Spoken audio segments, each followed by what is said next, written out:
What's up, everybody? So today I'm doing a new project, still working on the grill and all that stuff, but I'm making a new Ironman. The one that I previously made in my very first video, which link will be in this corner or this corner, whichever corner, bringing you straight to that video that I made my very first 3D print, my 3D printed helmet, all that stuff, wiring it up and everything. Yes, that video I did do photos on step-by-step, mainly because I didn't have a camera.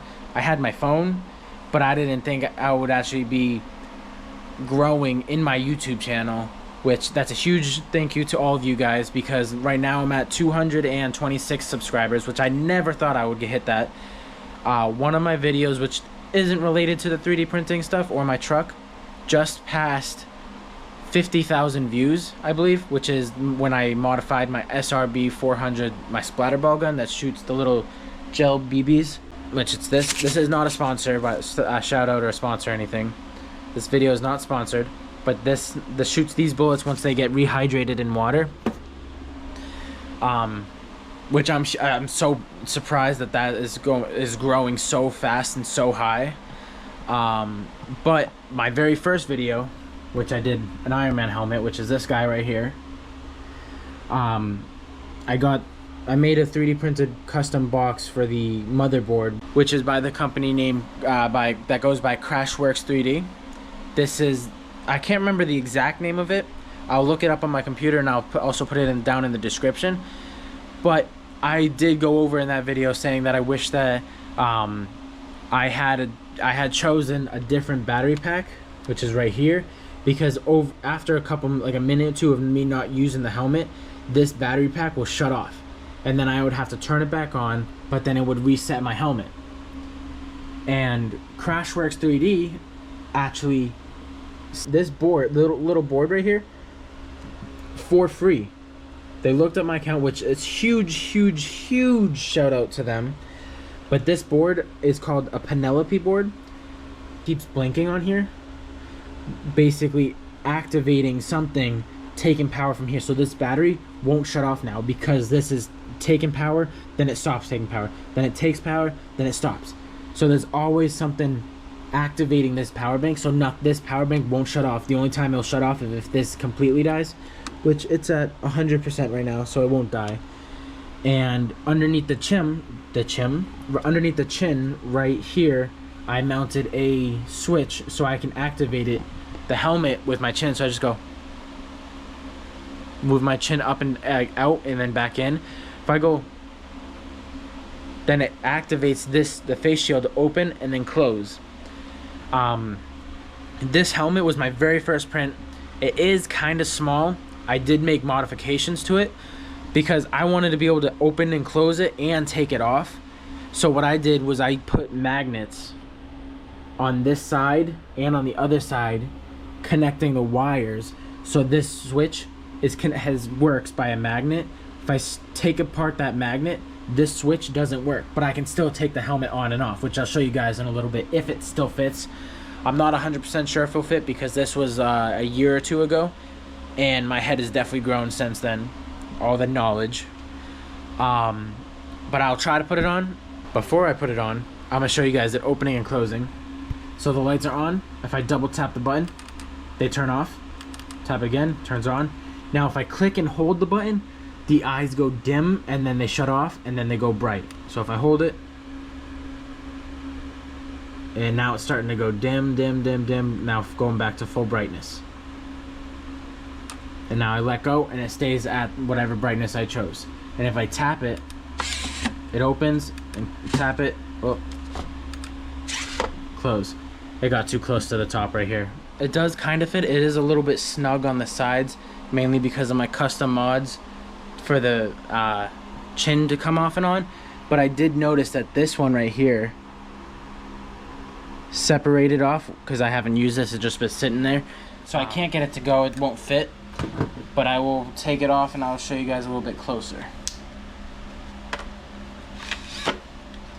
So this helmet is pretty old, so it has a lot of dust on it, but basically with the chin piece off, that earpiece right here is what connects to the actual chin, on both sides, which I will show you guys right now. This is the inside, servos and wires and everything. And when I connect this chin piece, which there's the button right there. Oops, sorry guys. Connect the chin piece. There's one, and there's two. Yep. So I also put magnets all right here in this gray to hold this piece to this piece. So that's how it connects. And then, like I said, the chin button right here. And then once it closes, it's hard to do with one hand. So that's what it looks like closed. And now I'm gonna plug the battery pack in again, so you guys can see it off the stand. So I take that Penelope board, which is this one, and I plug it into this one right here. Not to the actual board, but to this one right here. It kind of might be difficult with one hand though. So I think I might, in the future, make another one of these helmets, the same Mk38, because I should have the file still somewhere. I can just size it up a tiny bit. If I can get this in. There we go. So now it's gonna reset. That's what I meant by reset, where if that battery pack shut off, I plug it back in and it'll do that exact thing over and over and over again. So that's what it looks like. So just picture my face in there. So like that.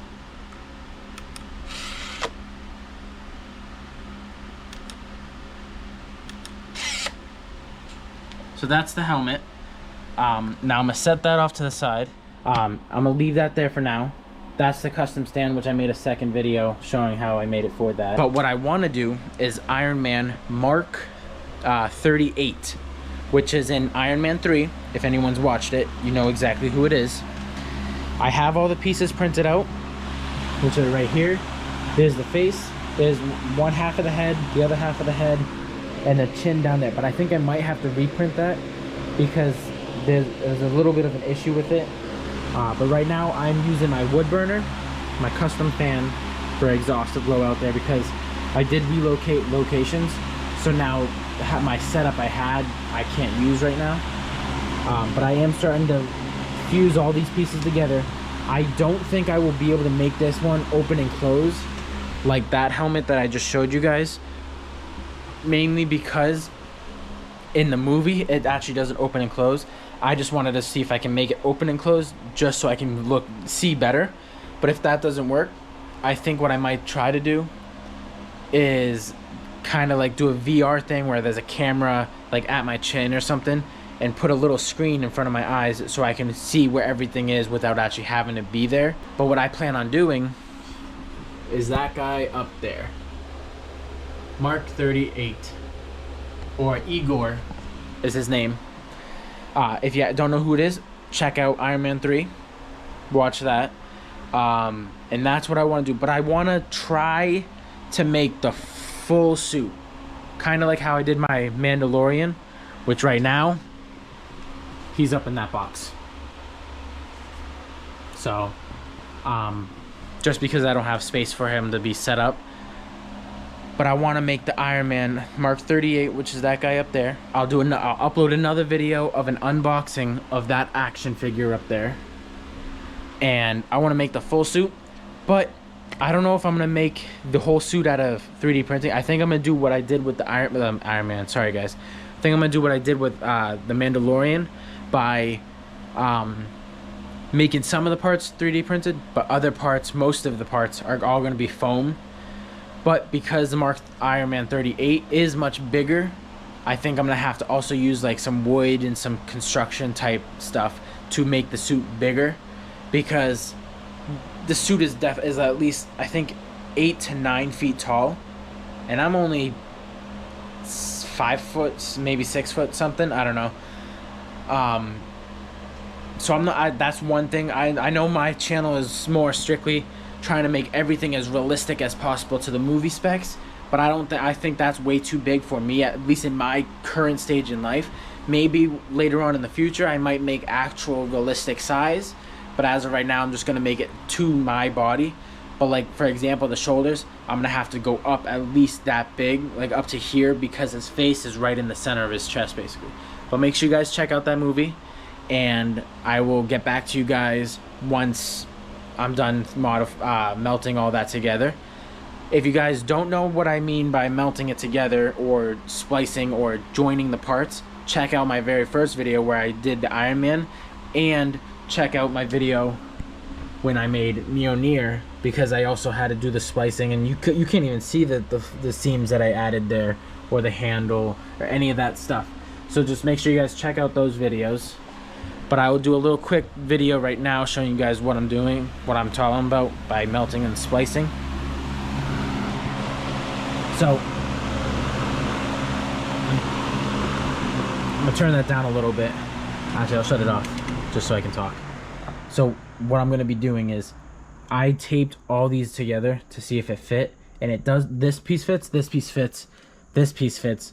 But when I was printing the chin, when I was printing this, I was having issues because every time I print going up, it always offset and go out like that. So what I did was, let me slide those out. What I did was I went into Blender, which is one of the apps that I use to modify prints, and I cut it down the middle. But it messed up down here. So what I did is I just extended out on some of the vertices and just duplicated this side and flipped it to this side, and then printed them in two separate pieces and glued them together. But I think that they're too close like that instead of being out like that. So I think I might have to reprint this. But I did learn how to cut it perfectly down the middle without even messing up anything, because I did it to these two pieces. So I think I'm gonna save this till the very end, but I'm gonna start working on these ones for now. And when I say I have my wood burner right here, it is hot, so that's why I have the fan on and I'm melting the plastic. Make sure you guys are wearing face protection. My mask is over there. And have some kind of ventilation to blow the fumes outside, or just do it outside. That'd be even better. Just use an extension cord if you're using the wood burner, whatever you want to do. So what I'm doing is I'll use this as my wood burner. I'm not going to melt any right now. But so what you're going to want to do, I'm going to target this piece right here. So what I've been doing is say that this is really hot. I melt down a little bit on the crack right here just to give myself like a ravine. And then I take filament, which I have some right here. I have a spool actually right there. This filament is dried out. It doesn't work good, and I can't use it on my printer. So it just snaps like that. So just put a piece on here and then melt them together, fuse it that way, so they join seams like how I did to all this. But make sure you're keeping all the edges, like that edge right there. I just need to chop that off. Like there's still the line here, still the line here, still the groove here. Just make sure you guys aren't ruining or messing those up, because that's one of the key details on the helmet. And then once you melt that, then you can pull the tape up a little bit more, and then you can modify that. So like right now, this piece is up higher than this piece, so now I can add more into this side and smooth it down this way, so this is perfectly smooth. But that's all I've been doing. So I will catch you guys once I'm either done that and I'll put it together, or I'll see you guys in the next video. One more thing, make sure you like, comment, and subscribe. Turn notifications on. It really means a lot, and I want to just thank you guys for staying tuned, staying subscribed to my channel, and just helping me and motivating me to want to upload and post more videos and more content for you guys. So thank you, and I'll catch you guys in the next video.